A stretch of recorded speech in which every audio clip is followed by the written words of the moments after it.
पण पद सोडत असल्याचं त्यांनी सांगितलं आणि त्यानंतर उपराष्ट्रपतींची खुर्ची रिकामी होती। अखेर 9 सप्टेंबरला उपराष्ट्रपती पदासाठी निवडणूक जाहीर करण्यात आली आणि त्याप्रमाणे आज 10 वाजता निवडणुकीसाठी मतदानाला सुरुवात झाली। एनडीएचे सीपी राधाकृष्णन विरुद्ध इंडिया आघाडीचे बी सुदर्शन रेड्डी यांच्यामध्ये ही लढत पाहायला मिळाली। मतदान प्रक्रिया सुरू झाल्यानंतर पंतप्रधान मोदी यांनी पहिलं मतदान केलं आणि त्यानंतर हिमाचल प्रदेश आणि पंजाबच्या खासदारांनी मतदान केलं। मतदानानंतर मोदी संसदेतून रवाना झाले तर बीजेडी, बीआरएस आणि एसएडीनं मतदानापासून दूर राहण्याचा निर्णय घेतलेला होता। तसं पाहायला गेलं तर उपराष्ट्रपतींची निवडणूक ही राष्ट्रपती निवडणुकीपेक्षा थोडी वेगळी असते। राष्ट्रपती निवडणुकीमध्ये खासदारांसोबतच राज्य विधानसभांचे सदस्यही मतदान करतात, तर उपराष्ट्रपती निवडणुकीमध्ये फक्त खासदारच मतदान करत असतात। यावेळी एकूण 781 खासदार मतदान करण्यास पात्र होते। या निवडणुकीचा निकाल नुकताच समोर आलेला आहे। हा निकाल नेमकं काय सांगतोय त्यावर आपण एक नजर टाकूया। तर एकंदरीतच निकालावरती जर आपण लक्ष टाकलं तर मुख्य लढत उपराष्ट्रपती पदासाठी ज्यांच्यामध्ये होती ते 2 कॅन्डिडेट्स आपण यावेळेला पाहतोय।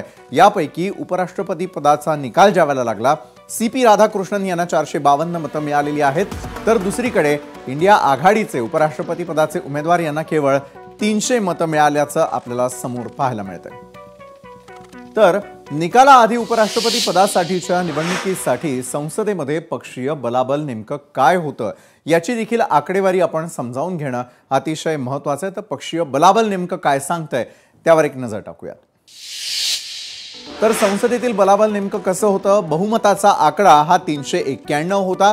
लोकसभेचे एकूण खासदार, एक जागा त्या ठिकाणी खरं तर रिक्त आहे, त्यामुळे 542, 6 जागा रिक्त असलेले खासदार जे आहेत राज्यसभेचे त्याची एकूण आकडेवारी 239, एकूण खासदार हे 781 होते। 781 पैकी झालेल्या मतदानानंतर नेमकं काय घडलं त्यावरती तर आपण चर्चा करणार आहोतच। संसदेतील बलाबल पाहिल्यानंतर संसदेतील सध्याची स्थिती काय आहे? बहुमतापेक्षा 31 अधिक त्या ठिकाणी एनडीएला 422, त्याचबरोबर इंडियाला 319 खासदार आहेत। बहुमतासाठी 72 त्या ठिकाणी कमी आहेत, तर बहुमतासाठी 31 अधिक असल्याचं एनडीएकडे आपण यापूर्वीच पाहिलेलं आहे आणि इतर जे आहेत त्यांची संख्या आहे एकूण 40 खासदार। एकूणच काय तर आधीच एनडीएकडे बहुमतापेक्षा जास्त मतं होती, त्यात आणखी मतांची भर पडल्यानं इंडिया आघाडीची मतं फुटल्याचं स्पष्ट झालेलं आहे। आता अधिक वेळ वाया न घालवता थेट आपण चर्चेकडे वळतो आहोत।